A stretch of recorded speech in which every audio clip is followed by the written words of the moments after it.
Hola a todos, ¿qué tal? En este vídeo vamos a abordar los regímenes totalitarios fascista y nazi, cómo estos regímenes aumentan su poder durante los años 20 y 30 y suponen un asalto al Estado por parte del fascismo italiano y del nacionalsocialismo alemán. Empezamos. Vamos a ver en primer lugar las bases ideológicas y sociales de los regímenes fascistas. Como punto principal, la exaltación del Estado, un Estado omnipotente, un Estado autoritario, donde el individuo tiene que someterse a los intereses de la colectividad. Descartan, por lo tanto, y rechazan los principios sobre los que se basa el liberalismo de derechos individuales y de separación de poderes. Para los regímenes fascistas, el Estado es anterior a la nación y, por lo tanto, rechazan el principio de soberanía nacional sobre el que descansa el liberalismo. Otra de las características es su marcado antiparlamentarismo. Los regímenes fascistas defienden que el país debe ser dirigido por una élite y bajo la dirección de un líder carismático. En el caso de Italia, Mussolini, conocido como el Duce, y en el caso de Alemania, Hitler, conocido como el Führer, dotado de un poder, como decimos, carismático, capaces de crear la voluntad popular y dirigir en favor de la colectividad. Esto nos lleva al tercer punto, que es su odio febril a la democracia y a todas sus estructuras, como por ejemplo la libertad, la igualdad, las elecciones, los partidos políticos o los sindicatos, que según los regímenes fascistas enfrentan y dividen la sociedad. Propugnan así la creación de un Estado autoritario y corporativo, que además se basa en la desigualdad social, es decir, en la dicotomía entre superiores e inferiores. Así, por ejemplo, en el código fascista, el hombre es superior a la mujer, el militar es superior al civil, el miembro del partido al que no lo es, etc. Por otro lado, al mostrarse como un partido revolucionario anticomunista, contrapone el socialismo internacionalista a un socialismo nacional, haciendo un programa basado en el nacionalismo económico y en la autarquía. Otra de las características derivadas de su nacionalismo exacerbado y sus reivindicaciones territoriales será el imperialismo militarista. Por ejemplo, en el caso de la Alemania nazi, reclaman la Gran Alemania, que aglutine a los pueblos con una lengua, costumbres, razas similares, independientemente de las fronteras políticas establecidas. Esto les llevará a reclamar el espacio vital, el Lebensraum, que ya veremos un poquito más adelante qué es, que era un espacio necesario, según los alemanes, para el desarrollo de la raza aria, la raza eminentemente superior. Así, apelando al mito de la raza y al sentimiento nacional, intentan movilizar a las masas, y esto nos lleva al siguiente punto, que es la utilización de símbolos y un gran aparato de propaganda de masas. Por último, tenemos que nombrar los instrumentos esenciales para la toma y el control del poder, como pueden ser el partido único y, por otro lado, las organizaciones paramilitares paralelas a este partido único. Hablaremos, por ejemplo, de las SA o de las Fasci Italiani di Combattimento.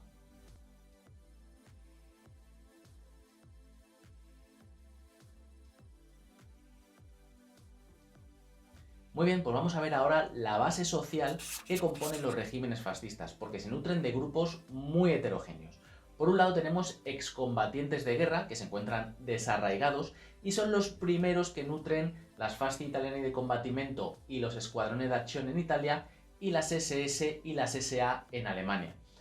Se nutren también de jóvenes nacionalistas frustrados por la ineficacia del sistema liberal, también de clases medias debido al drama de la crisis económica y al drama de la proletarización, y por último también encuentran bastante masa social entre el grupo de los parados. Muy bien, pues nos vamos a meter ya de lleno en la Italia fascista. Vamos a ver en primer lugar el contexto en el cual se desarrolla y empieza a crecer este fascismo liderado por Mussolini. Nos encontramos al final de la Primera Guerra Mundial en 1919 y los nacionalistas italianos, en los sectores más radicales, consideran una victoria mutilada. ¿Por qué? Porque no se les concede lo que las potencias internacionales le habían prometido a Italia para que interviniera en la guerra. Y estas reivindicaciones se centraban sobre todo en las regiones del Fiume y la Dalmacia. Mussolini, muy hábilmente, consigue canalizar estas reivindicaciones en favor del creciente movimiento fascista, criticando a los gobiernos democráticos italianos por su inacción frente a las potencias extranjeras. Además de este descontento por los tratados de paz, tres hechos sobresalen en la crítica situación de Italia en la época de la posguerra.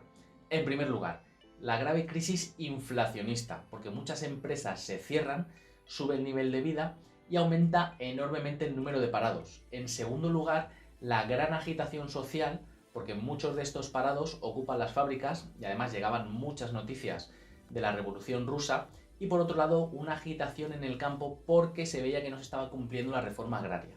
Y en tercer lugar, una gran crisis ministerial que ponía en grave peligro al régimen liberal. A todos estos problemas hay que añadir las luchas internas en las que estaban inmersos los partidos políticos, que no les permitían o no les dejaban ver ese fascismo que estaba creciendo. Por un lado tenemos a los socialistas, que estaba dividiendo en dos ramas, la rama reformista y la rama comunista, y por otro lado teníamos a los popolari, que era la rama de centro derecha. En todo este panorama, en 1919 surge el fascismo milanés, que lo crea Benito Mussolini, y empiezan a crecer las Fasti Italiani di Combattimento y sus Squadrone di Azione, que eran grupos muy violentos que empiezan a cargar de manera brutal tanto contra socialistas, contra comunistas y contra popolari. Y es en este contexto cuando llegamos al 1 de agosto de 1922 que se produjo la huelga general, y donde los fascistas se presentaron ante la sociedad como los únicos capaces de mantener el orden, demostrando una vez más la ineficacia del gobierno. Así, en octubre de este mismo año, de 1922, decide el Partido Nacional Fascista organizar la Marcha sobre Roma, para convencer al rey Víctor Manuel III de que Mussolini debía formar gobierno. Así lo hacen, realizan la Marcha sobre Roma, y Víctor Manuel III, asombrado por la capacidad de movilización de los fascistas y también porque recelaba un poco tanto de socialistas como de los popolari, decide que igual no era mala idea dejar que Mussolini formara gobierno, y así lo hace. Mussolini da carteras a todos los partidos, a excepción de los socialistas, que son los únicos que queda fuera, y se queda para ellos, para el partido fascista, la cartera de Justicia y Finanzas. Ya estaban dentro del gobierno. Ya dentro del gobierno se produce el paso de la dictadura legal a la dictadura fascista. La oposición es desmantelada a base de violencia, y Mussolini además realiza un cambio en la ley electoral, de manera que quien consiguiera el 25% de los votos controlaría 2/3 de la Cámara. Así consigue controlar el 65% de los escaños del Parlamento italiano. La oposición, que estaba debilitada pero todavía era fuerte, y además la libertad de prensa pervivía, denuncia en voz de Matteotti, que era el líder del Partido Socialista. Denunció graves irregularidades en el proceso electoral de 1924 y además una violencia brutal por parte del Partido Fascista que no permitió votar a mucha gente. Matteotti finalmente fue secuestrado y asesinado por bandas fascistas. Todo el mundo sospechaba del gobierno, pero el gobierno lo negó. Ante esta situación, el resto de partidos políticos se plantó en lo que se conoce como la retirada del Aventino y se fueron del Parlamento para presionar al rey y que destituyera a Mussolini. Víctor Manuel III, que todavía tenía más miedo de la revolución bolchevique que del gobierno de Mussolini, no hizo nada. Con lo cual nos encontramos con un parlamento dominado por todos los fascistas que además le dieron poderes concentrados a Mussolini. Eliminada la oposición y suprimida la libertad de prensa y de reunión, comienza la represión y persecución de los políticos no fascistas, incluso con registros domiciliarios. Entramos en el periodo conocido como fascistización de Italia. Así, en 1926, los poderes legislativos del Duce son ampliados y gobierna a base de decretos leyes al margen de la Cámara. Crea la nueva Ley de Defensa del Estado, en base a la cual crea un tribunal para juzgar los delitos políticos y una nueva policía, la Obra, que es la organización para la vigilancia y represión del antifascismo. Pero todas estas reformas no tienen que ver solo con lo político, sino también con lo económico y con lo social. Así, por ejemplo, con la Carta del Trabajo se hace patente el intervencionismo del Estado fascista en la economía, que establecía que toda iniciativa privada debía supeditarse al interés general, y solo había un órgano regulador único, que era el Estado. Por otro lado, también se lleva a cabo una reforma en la educación, de manera para educar a las masas en esta ideología fascista. Y, por ejemplo, se regulaba el ocio de los niños y jóvenes, encuadrándolos en diferentes organizaciones fascistas. Muy bien, pues ya hemos visto la Italia fascista y sus características. Vamos a ver ahora la Alemania nazi. Y para eso nos vamos a remontar a la formación de la República de Weimar el 8 de noviembre de 1918, tras la abdicación del emperador Guillermo II.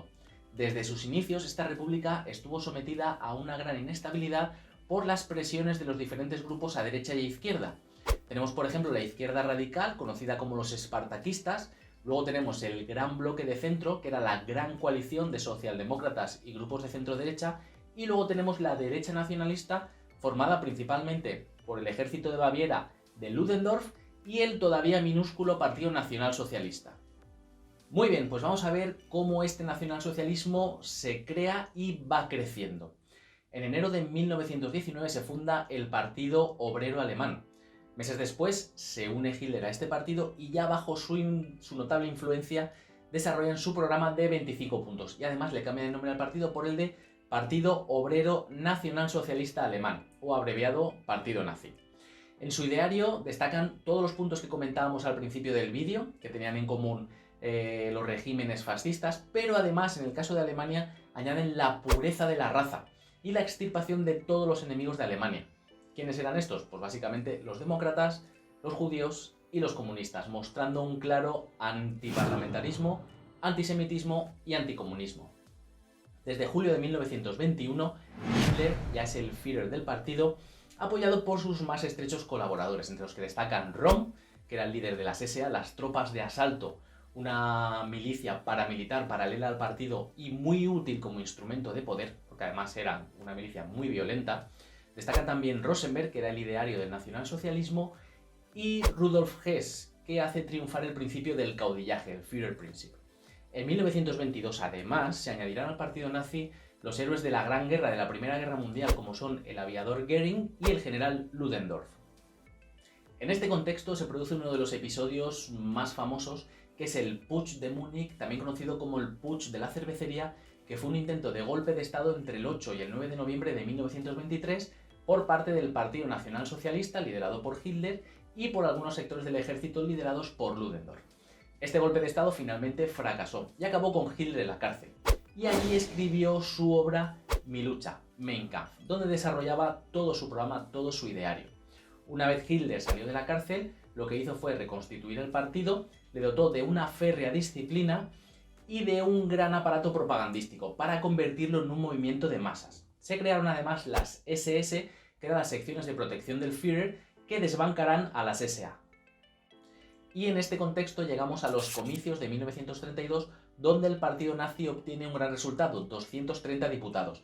Pero Hindenburg se mostraba reacio de nombrar a Hitler canciller, así que convoca unas nuevas elecciones, donde el partido nazi sufre un importante retroceso. De los 230 diputados que tenía, pasa a tener ahora 196 y se produce un avance importante de los comunistas con 100 diputados.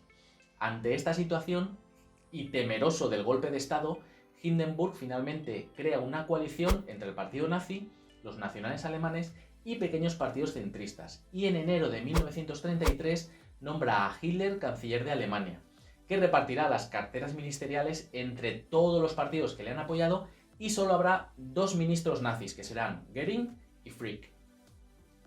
Comienza así la dictadura nazi y el nacimiento del Tercer Reich. Hitler implanta desde la legalidad su dictadura totalitaria. En primer lugar, y aprovechando el incendio del Reichstag, el parlamento alemán, falsamente atribuido a un complot comunista, anula todas las garantías constitucionales. En marzo se crea la Ley de Defensa del Pueblo y del Estado, a través de la cual el Ejecutivo asumía el poder legislativo. Hitler crea un gobierno más homogéneo e incorpora a él a Joseph Goebbels, ministro para la educación del pueblo y la propaganda, de manera que controla los medios de comunicación y las escuelas. Por último, tenemos la ley de reorganización de la burocracia, por la que quedan excluidos de la administración los que no son adeptos al régimen y los no arios. Y por otro lado, la ley de unificación, a través de la cual se suprimen todos los partidos políticos y los sindicatos, pasando a ser el Partido Obrero Nacional Socialista Alemán el único partido del rey. Así, con todo esto, en agosto de 1933, Hitler declara el nacimiento del Tercer Reich y simultáneamente Alemania abandona la Sociedad de Naciones. Un año después, en agosto de 1934, con la muerte de Hindenburg, Hitler asocia en su persona la figura de canciller y la presidencia del Tercer Reich, con lo cual el Estado totalitario se encuentra totalmente asentado. Es así como el nazismo se apuntala en todos los sectores de la sociedad. Faltaba el ejército, que tenía una situación de tirantez con las SA. Esto se resuelve con el episodio conocido como la Noche de los Cuchillos Largos, cuando Hitler ordenó al ejército ejecutar a Rom y a otros líderes de las SA. De esta manera Hitler acababa con sus adversarios políticos y el ejército, cómplice en este acontecimiento, se convierte en uno de los puntales del totalitarismo hitleriano. Y vamos ahora con uno de los episodios, por desgracia, más famosos de esta Alemania nazi, que es el Holocausto judío. Desde 1938 ya estaban funcionando los campos de concentración para reeducar a los que no eran adeptos al régimen, pero a partir de las leyes de Nuremberg, esta política antisemita se agudiza y se hace mucho más brutal, como lo demuestra uno de los episodios más lamentables de la historia, como es la Noche de los Cristales Rotos, en la que fueron atacadas 280 sinagogas y más de 20.000 judíos fueron detenidos. Se calcula que hasta 1944 entre 5 y 7 millones de mujeres, hombres y niños judíos fueron asesinados en masa. Vamos por último a hablar de la política económica de la Alemania nazi. Era una economía basada en la autarquía y en el rearme, que en un principio fue un éxito porque acabaron con los 6 millones de parados que venían arrastrándose de 1933, pero llegó un momento que ni los alimentos ni las materias primas eran suficientes para ese autoabastecimiento, con lo cual comenzaron una política expansiva reclamando un espacio vital, ese Lebensraum, para la supervivencia de Alemania, y esa política imperialista desembocaría en la Segunda Guerra Mundial. Muy bien, pues esto ha sido todo. Hemos hablado de la Italia fascista, de la Alemania nazi, ya conocimos un poquito más sobre los regímenes totalitarios, y recordad que lo importante de la historia es conocerla para no volver a repetirla. Nos vemos en el próximo vídeo.